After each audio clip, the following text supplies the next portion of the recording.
I triage sempre più affollati, le sedie delle sale d'attesa sempre meno libere.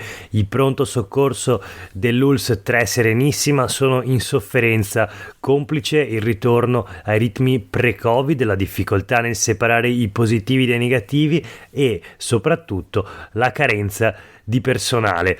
Questo è Sveglia Veneto, il primo podcast dedicato all'informazione vista da nord-est. Io sono Jack Calcetto, oggi è venerdì 16 dicembre 2022. La prima notizia del giorno riguarda i nodi della sanità veneta con un reportage sulle pagine della Nuova Venezia dedicato in particolare alla situazione nei pronto soccorso dell'ULSS 3 Serenissima, quella di Venezia appunto, una situazione che comunque è analoga a quella di altri ospedali della regione.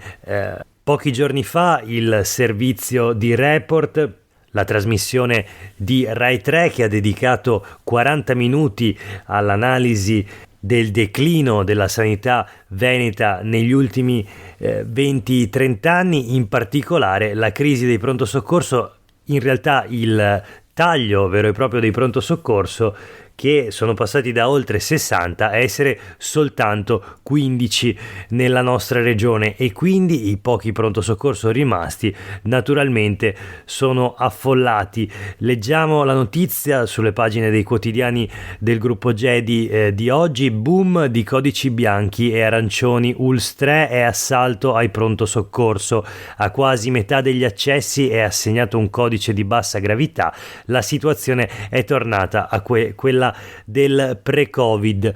L'articolo di Maria Ducoli racconta la situazione a Venezia, appunto. Tra i pazienti che arrivano in pronto soccorso quasi il 50% ha un codice bianco, il 53% all'ospedale dell'Angelo di Mestre, il 51% al civile di Venezia, secondo i dati elaborati dalla funzione pubblica della CGIL. E se i codici bianchi aumentano, in aumento sono anche quelli arancione assegnati a pazienti con un elevato rischio di aggravamento: 18,9% a Mestre, 16,7% a Chioggia, 10,5% a Dolo. Insomma, i quotidiani del gruppo Gedi pubblicano una tabella con tutte le percentuali divise per codice di gravità degli accessi al pronto soccorso negli ospedali di Mestre, di Venezia, di Dolo, di Milano e di Chioggia, dati elaborati dalla funzione pubblica CGIL di Venezia nel dicembre 2022, quindi si tratta di dati freschissimi quelli sugli accessi al pronto soccorso.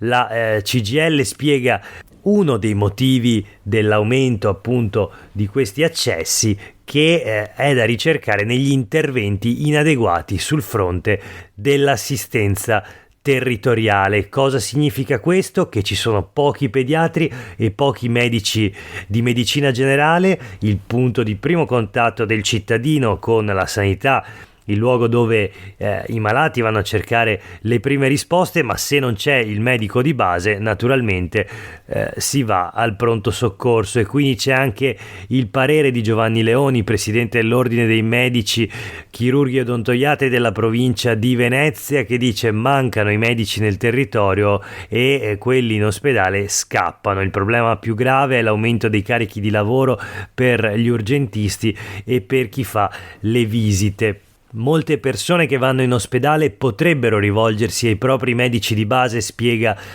Leoni, se solo la medicina territoriale funzionasse meglio.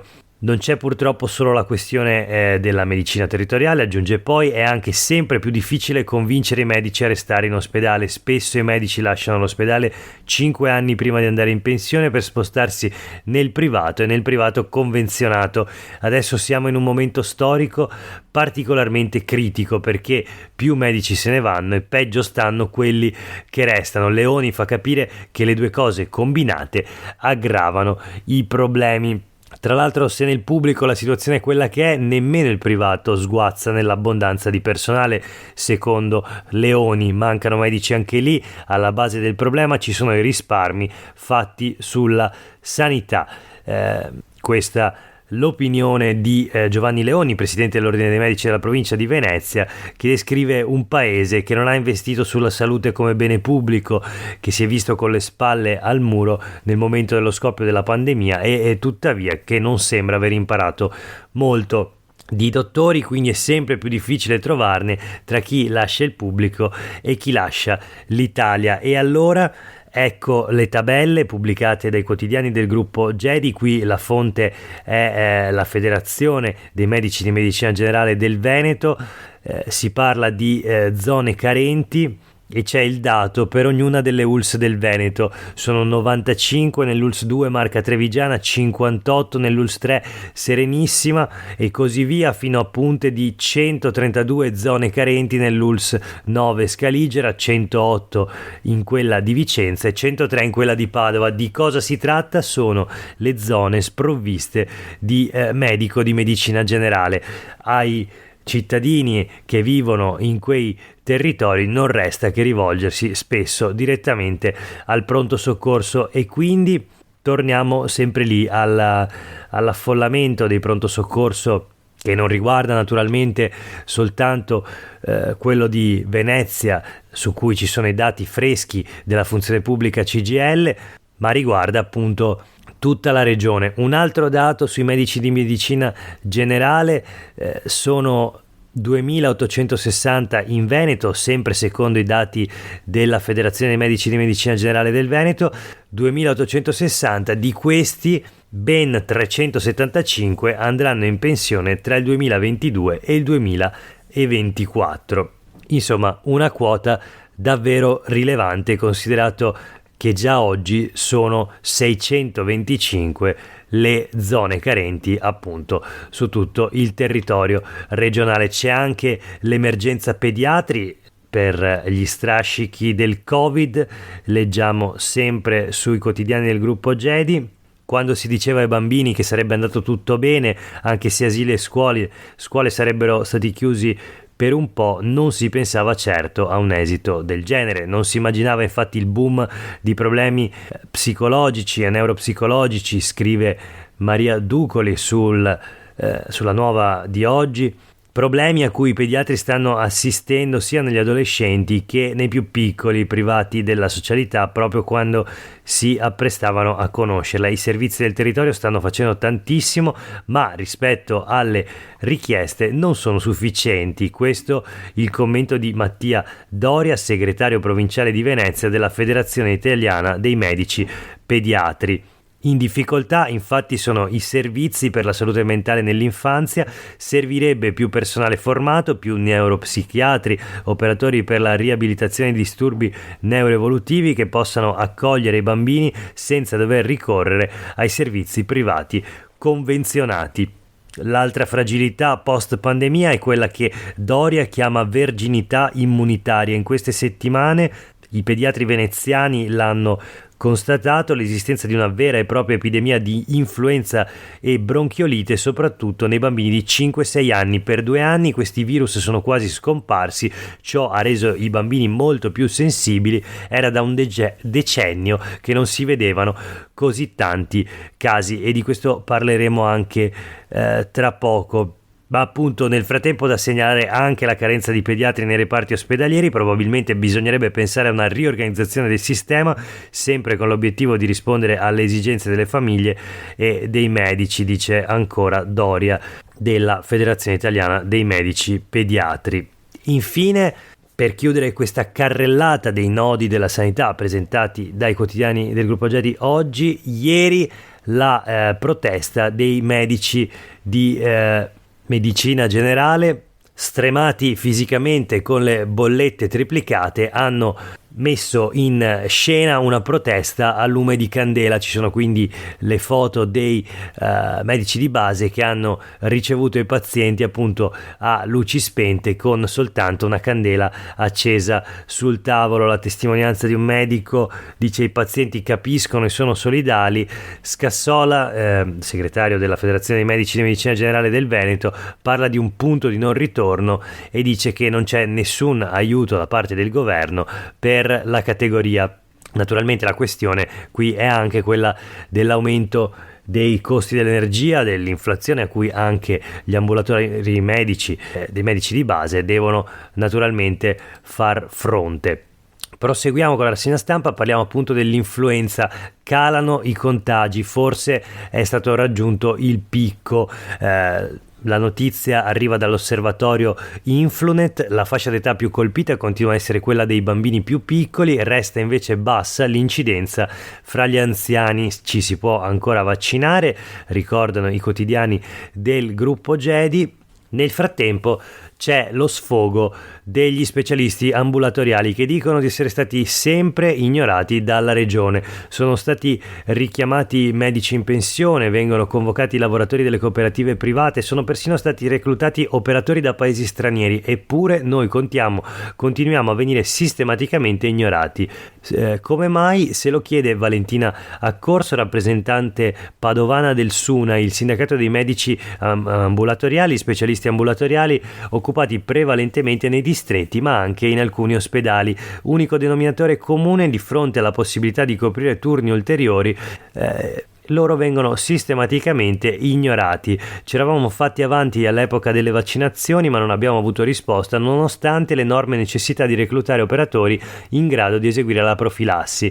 Adesso ci chiediamo per quale motivo, quando c'è la possibilità di coprire dei turni extra in ospedale per smaltire le liste d'attesa molto corpose, la regione non ci prenda mai in considerazione ma preferisca rivolgersi sempre alle cooperative private. È come se ci fosse l'intenzione di valorizzare il sistema privato, dimenticando totalmente la nostra esistenza. Eppure siamo medici a tutti gli effetti, spiega sempre Valentina Accorso, specialisti ambulatoriali, facciamo visite, screening, ci occupiamo di riacutizzazioni, gestiamo i pazienti cronici e più fragili a domicilio negli ambulatori, eppure è come se non esistessimo. Il lavoro aggiuntivo viene sempre affidato al privato, un'accusa non di poco conto, considerato che si parla naturalmente di costi extra assolutamente importanti, quelli sostenuti dalla regione per coprire le carenze di personale, ma a quanto leggiamo appunto questo personale ci sarebbe già in altri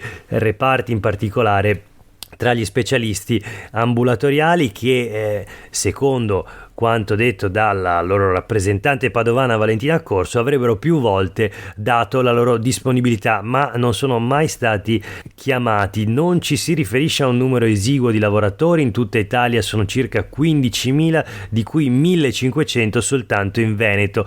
Sono specialisti convenzionati interni con un contratto parasubordinato, circostanza questa che li porrebbe perennemente in una situazione di svantaggio rispetto agli altri colleghi.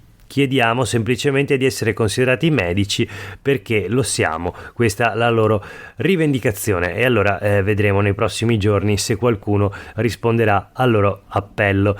Nel frattempo una notizia dal fronte dei trasporti: gli aumenti dei biglietti, i rincari non risparmiano neanche naturalmente i pendolari. I biglietti ferroviari saranno più cari del 3% dal 1 gennaio, questo come stabilito all'interno dell'accordo di servizio fra Regione del Veneto e Trenitalia. A partire dal 1 gennaio 2023, in base ai dati Istat riferiti all'inflazione programmata, sia i biglietti che gli abbonamenti sui treni regionali, lenti e veloci, aumenteranno del 3%.